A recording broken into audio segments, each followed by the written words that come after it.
It's raining so much in my city lately, and it's so cold that I had to break out the sweaters in January in Brazil, and that's on climate change.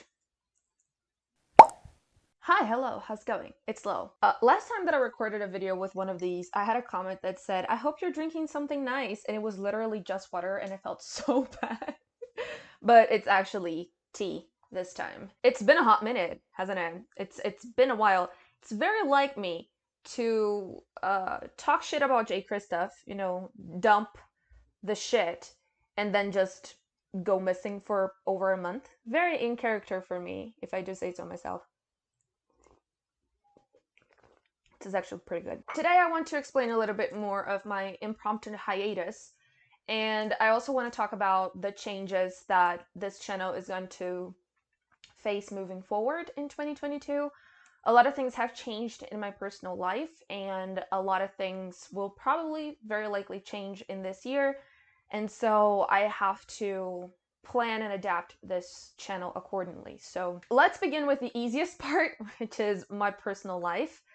I believe that last we spoke, I had already finished my thesis, my master's thesis, so I was officially a master in law, and I was applying for a PhD. I am happy to report I was actually approved for a PhD, so I'm officially a PhD candidate, which requires a lot of bureaucratic work on my part. I have to get pieces of my thesis published before I start my PhD, because other than that, I'm not going to have enough time, so I'm doing a lot of revisions. I'm actually going through the harrowing odyssey of trying to get my diploma for my master's degree. If you follow that tour on Twitter, you would know that it took me 3 years to get my law school diploma, so only God knows how much time it will take for my master's degree diploma to come. A PhD is, by nature and definition, a higher level of research than what I've produced so far.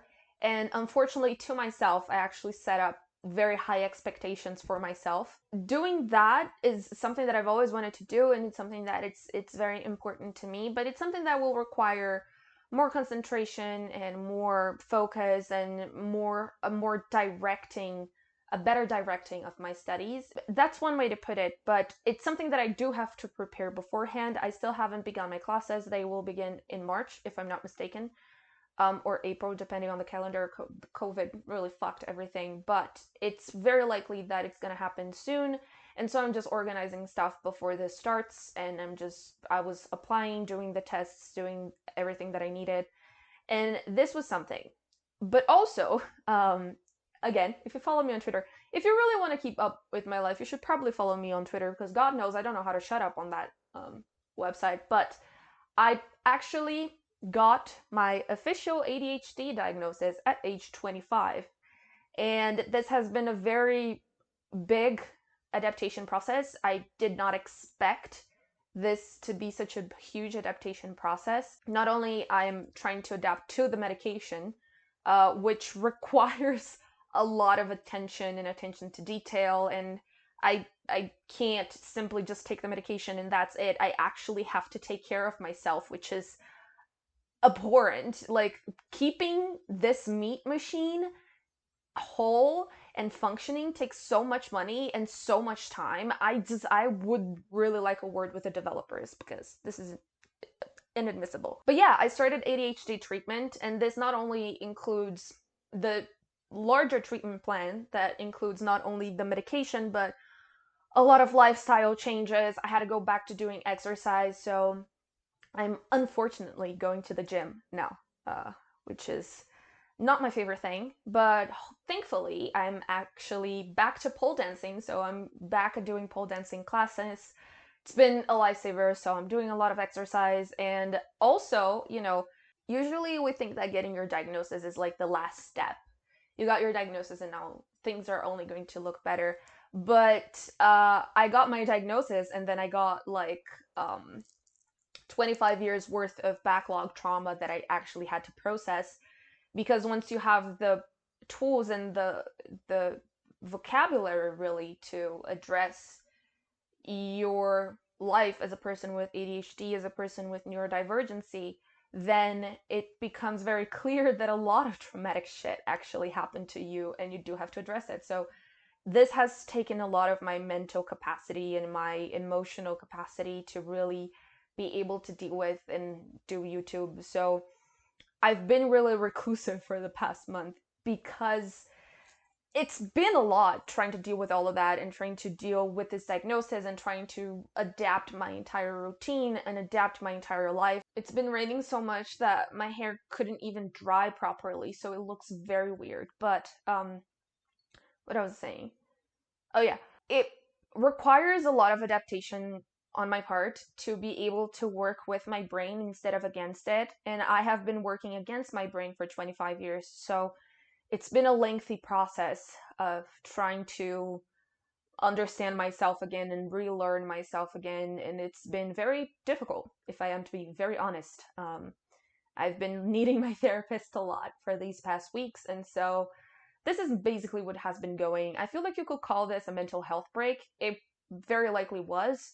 The end of the year, December in general, is generally a very awful month for me because it's the last month that courts work in Brazil. And so I have to do a month worth of work in like 2 weeks. And that is always very exhausting. And on top of that, I was dealing with the diagnosis and trying to basically reroute my life and trying to, take care not only of the meat machine, but the electrical meat machine in here that also requires a ton of upkeep, and it's very expensive to maintain because it can't produce its own serotonin, and also it also can produce dopamine, which is fun for it, not for my pocket, because it adds up in the end. So, but also there is another factor that is important to keep in mind, which is now that I have taken 2 doses of the vaccine and my mom already had her booster and my dad already had his booster and I'm going to get my booster soon, I am going back to life as normal-ish. This also takes a lot of my energy and a lot of my mental space because going back to the world after being shut for over a year and a half is very complicated to me. And I just simply am too tired and I don't have much time. I'm going out really often, going to the gym, going to pole class. Seeing people is very tiring after I learned that A, I stim, and B, that I mask, and C, that I used to do that unknowingly, and now I do know, and I unlearned how to do this during the pandemic. So it's been very complicated, and it's tiring. So I think all of this together just really shows that I really had to take a break for a while because I simply couldn't. I had a lot going on. But there are some other things that I want to discuss. I feel like I reached this moment. I feel like every content creator reaches this moment, especially on BookTube, where it is my turn to do the video on about why I feel disconnected from the community. And this is going to be a little bit more difficult to discuss and a little bit more difficult to talk about. And I really hope that you guys have a little bit of grace understanding that I'm talking about my personal experience and what I'm feeling in the community. And this is not a personal attack. If you want to continue producing content the way that you are, power to you. I'm not going to interfere. Like, it's not my place. And, my channel is not a democracy, but neither is yours. So you do what you want with your channel. That's fine. But I have been feeling, and I feel because of everything that has been going on with my life, this has changed the way in which I interact with books. And I only have energy to read stuff that I feel really drawn to, which means that I can't keep up with releases. I can't keep up with what's hot. I can't keep up with things that are popular right now to produce content on it. And I simply don't want to do that because, and I'm going to repeat this many times throughout this video, but this channel is a hobby. I like doing it, but this is not meant to be a chore. This is not meant to be another obligation. I have a lot of responsibility of my life. This channel will not be one of them. I have been changing the way in which I interact with books, and I read really fast, but also like I want to read things that I feel really called to, really drawn to. And I feel like the format of BookTube today is very much based on keeping up with what's the most recent, more popular, the things that will give you most views. And there is a structure to videos that I've grown to dislike. I've grown to dislike wrap-ups. I've never done tag videos or book hauls in the first place because I never liked them. but I feel like those are the videos that are more popular right now.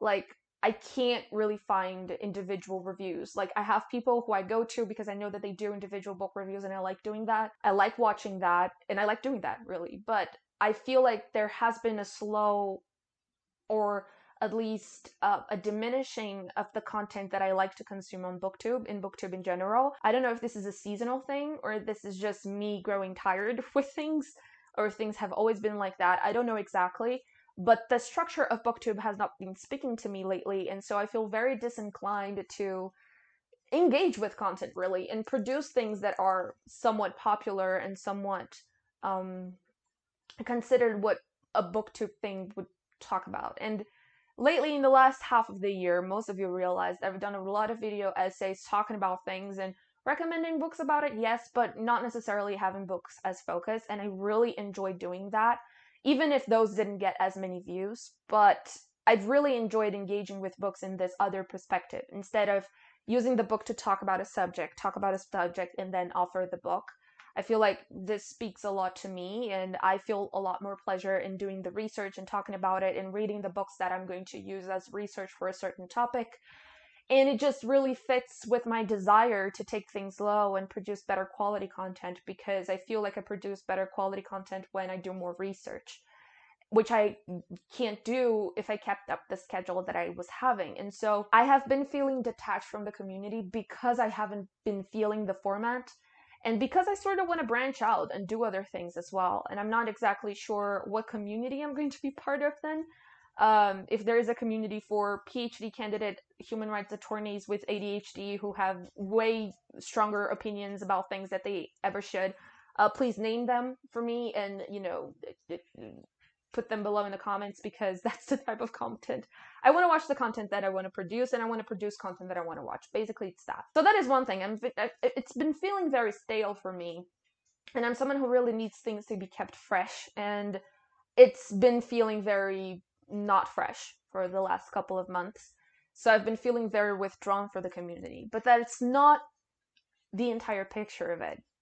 And now we're going to get into something that is extremely contentious. And maybe if you still want to like me after I'm done, you can pause the video now and just, expect the things that are to come. But I feel like I need to put this out of my chest. So I don't think it's a surprise for anybody, really, that my channel sort of blew up after I made the Global South video. A lot of people came to my channel after I did that video, which did really well, and had a lot of repercussion in the community, and a lot of people found me that way, which I absolutely loved, and I'm not complaining about in any capacity. But this created an interesting effect, because when I recorded that video, I thought I had made clear why we need diversity and why we need to diversify our books and shelves and the community and the things that we do. And looking back, I think that I haven't been quite as explicit as I might have been, and so I don't think that I made my point across that well. What I meant when I said that we have to read diversely, and we have to have diverse books, and we also have to have diverse content creators, what I meant by that is people, they sort of come from different backgrounds, and the experiences that you have will inform the ways in which you engage with books. And especially talking about books, since it's something that is so inherently interpreted, and specifically about books, I feel like this is something that is even more important, because books are something that is inherently English. Do I speak it? No. Books are something that is inherently up for interpretation. Fuck it. We all know I don't respect the English language. Y'all got what I meant. But books are up for interpretation. That's what I meant to say. Okay? Okay, let's carry on. And because books are meant for interpretation, I feel like when you have people from different backgrounds who have been brought up in different ways, that will affect the ways in which they will read the book. And that not only affects the ways in which stories are told, but that will affect ways in which people will read the book. And so we need diverse stories, yes, but we also need diverse reviewers reading that story and coming across things that we might not be aware of. For instance, I had a lot of people tell me that if I hadn't brought up the fact that Woven in Moonlight was anti-Indigenous, because I have the cultural background to understand how anti-Indigenous it is, they wouldn't have clocked that it was that blatantly racist. And so this is the importance of diversity. We need diversity in order to catch on, to diversify, to amplify, and deepen our understanding of the source material that we're reading. But we also need diversity to sort of hold authors accountable and make sure that the stories are being told are respectful to those marginalized communities. And so this is, I thought that I had made myself clear in the Global South video, and apparently I have not, because a lot of people and a lot of big booktuber creators, big people in the community shared my video when I made it. And they were like, this is so important, this is such a relevant conversation, this is so brave of you for bringing this up, this is so important.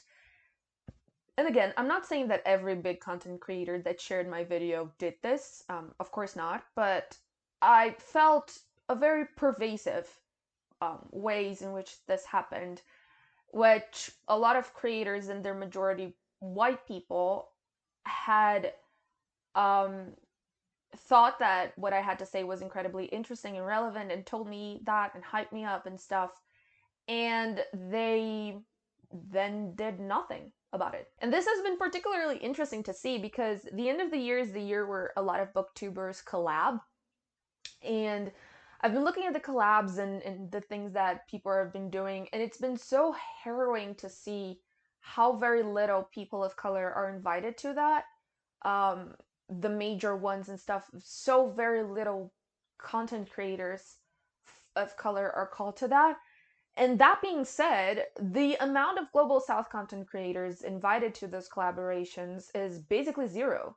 And I'm not being like, well, I'm upset because people didn't call me, because even if they did, I wouldn't accept. As I said, I was going through it. But it's been very interesting to see how there was this sort of pledge to do things differently, and then nothing was done. And again, I'm not saying this because I'm surprised about it. I was pretty much expecting that this would happen. But then comes the second thing, and this is what made me very uncomfortable, because the majority of my notoriety, quote marks, because I'm not that big of a channel to begin with, but the majority of people do know me because of this video that I made talking about the Global South. Because my notoriety came from this, I feel really tokenized. And there have been several situations in which white content creators and global North content creators have invited me to give my opinion or have suggested my channel, etc., etc., not because of the things that I have to say, but because I occupy this quota of Global South woman of color that is missing. And so I have been put in very uncomfortable situations ever since then, and situations that were very violent with a lot of microaggressions that I don't want to get into. But I was talking to Rachel from Reads with Rachel, who, by the way, is one of my best friends, and you all know this, but she has witnessed some of these situations. And I was talking to her and I was like, do you think I'm tripping? Do you think I'm seeing things where they aren't? Do you think I'm reading this? And she literally said, you were gaslighting yourself, because I could see how uncomfortable you were in those specific situations. I feel like it's important for me to be honest about this here to correct the course. It was interesting because I was also talking to the UDR, which is my friend group, as you all know, and I was discussing how this collab is really white and stuff, and I think someone mentioned, well, they're talking to, they're asking their friends to collab with them. And I'm like, well, but if you are in a community as diverse as BookTube and the majority of your friends are white, there's a huge issue in there. Or if the majority of your friends who are popular enough for you to include them in your video are white, this is a problem. This is a huge issue. I was thinking a lot about this because the reason why I started BookTube, and the reason why I started BookTube in English in the first place, was because I wanted to connect and get to know people of different cultural backgrounds than mine. And for the better part, this is exactly what happened. And a period of my life that would be incredibly isolating and lonely, as it was the shutdowns and, being isolated before we could get vaccinated and stuff. This was a period of my life that was filled with a lot of love, a lot of friendship, a lot of fun. And I had a lot of fun in this time. But I was also thinking a lot about this because the friends that I have made were very diverse. I literally made friends from every walk of life and almost all regions in the planet. And I have always prided myself in this, that I was able to build those bridges despite coming from a different background, that I was able to connect with people. This was something that my parents always thought that was really important, and I myself always think that is incredibly important, because you learn how to be more tolerant. You learn how to accept other ways of life that are not familiar to your own. You open your mind a lot. And this is the reason why I decided to do BookTube the way that I do. And I've been thinking, like, how come that you can be in this community, which is so diverse, and not make diverse friendships, or not know diverse content creators that you want to collab with? And this has been irking me a lot, and I'm not sure that I can exemplify this, but it's these situations of tokenization don't happen only to me. And before I sat down to record this video, I actually talked to a lot of my friends who are people of color and also who are content creators in the same space, and they say the exact same thing. It's very North American centric, but it's also not that diverse, which means that we keep recycling the same things over and over again. And this is a huge part of the reason why I'm so bored with BookTube, because the lack of diversity stifles creativity. And we keep doing the same things over and over again because we're too afraid to take the risk. And we are chasing things in this community which are not necessarily the reason why I started in the first place. If you started your BookTube channel because you want views, and that's on you. That's your choice. That's what you want to do with your channel. I have absolutely no bearing in that. That is not what I walked into here. And so this situation, especially after my Global South video, has been pretty hurtful, and I was really hurt by it. And I felt like I needed a little bit of time to really understand the differences that I need to make, not only in the content that I produce, but with the content that I engage with. I think I've had enough of consistently trying to engage with creators who say that they are very interested in diversity and very interested in furthering diversity, but are all talk and no action. And I would prefer to see some action being taking place. As I said, this is my personal choice, my personal interpretation, what I want to do with my channel. Once again, this is my hobby, and this is not meant to cause me the hurt that it has. This is not meant to make me as uncomfortable as it has made me. And so I feel like some changes are necessary in order for me to be able to still enjoy this thing, which I actually do, and to move forward with it in a way that is healthier. So the first thing that I'm going to do is I'm not going to stick with the schedule of posting once a week. I can't do this with the time demands of my work, my PhD, my life, trying to, balance my treatment. I simply cannot do the compromise of posting a video every week. I would prefer to make fewer videos that are well thought out and researched and are interesting and things that I'm passionate about and things that I'm proud of, than doing several videos that I'm not necessarily as proud of and that I don't necessarily like, just to keep up with the schedule. So the schedule is going to diminish a lot. The second thing is that I am going to branch out into other things and keep doing content that I feel speaks to me.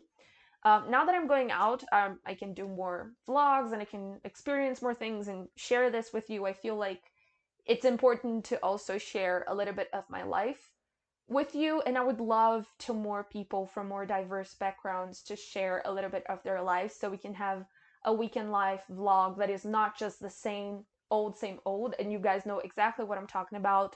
The really cutesy B-rolls of making coffee and cozying up with books, things that, I want to see how readers in other places live, and what are the conditions that they read in, how reading is seen in their countries, and how do they navigate being seen as readers in those countries.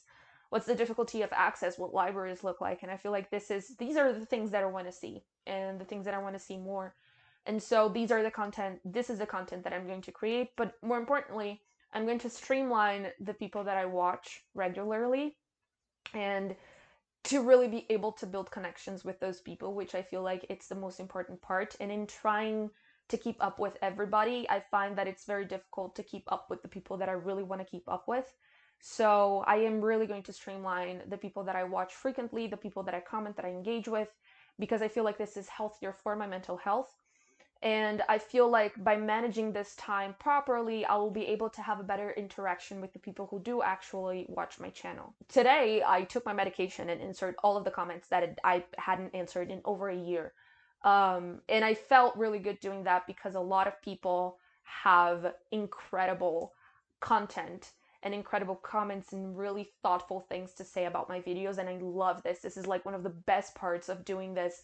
Being able to have this communication and being able to talk to people is the reason why I think that this is so interesting and so important to me. And this is why I want to continue doing it.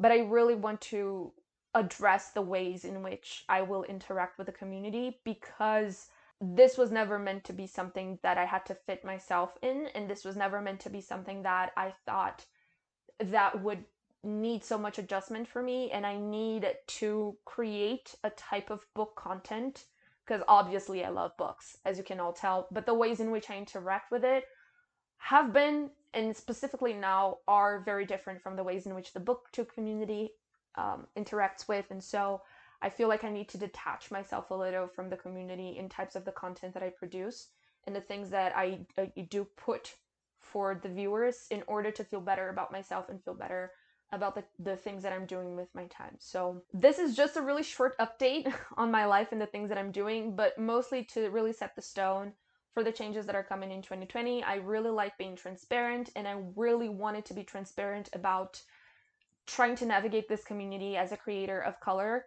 Has been an experience that I would not expect to be as hard, and I feel like this is a little bit of naivety on my part, because the segregation that exists in the BookTube community is very different from the ways in which racism and segregation and racial segregation work in Brazil. And this is the downside of trying to experience new context. You are experienced to ways in which you're discriminated against that you're not familiar with. And again, it takes me a while for me to really clock the things that I'm feeling and to put those things that I'm feeling into words. It takes a lot of talking, a lot of therapy, a lot of working through before I'm able to sit down and have a proper conversation and explain the things that I'm feeling that are making me feel not good about the community. So this is not to blame anyone. I'm not blaming anyone. I'm not saying that people X, Y, and Z did X, Y, and Z things wrong. I'm just saying that this is something that I'm feeling with the community, and that I am going to do my own thing in order to be able to still be connecting with people and to be able to connect with the people that I want to connect with, which I think is the most important thing. So in the next couple of weeks, I will be putting out more videos. In the next weeks, there will be a vlog that I recorded in September, and I did not have time to edit until now. I will continue to produce things that I have thought out and things that are closer to my heart and things that are more passionate about, because even if those videos don't do so well, like my series on witches, those are things that really fuel me. And my therapist always says that life is a balance, and we have to add things to the balance of things that we like. And this is a way of me adding things to the balance of things that I like, and I like to be honest and transparent about it. So this has been a quick update. I hope you're all well. I hope your end of the year went fine, and I will see you guys hopefully very soon with the next video. Bye!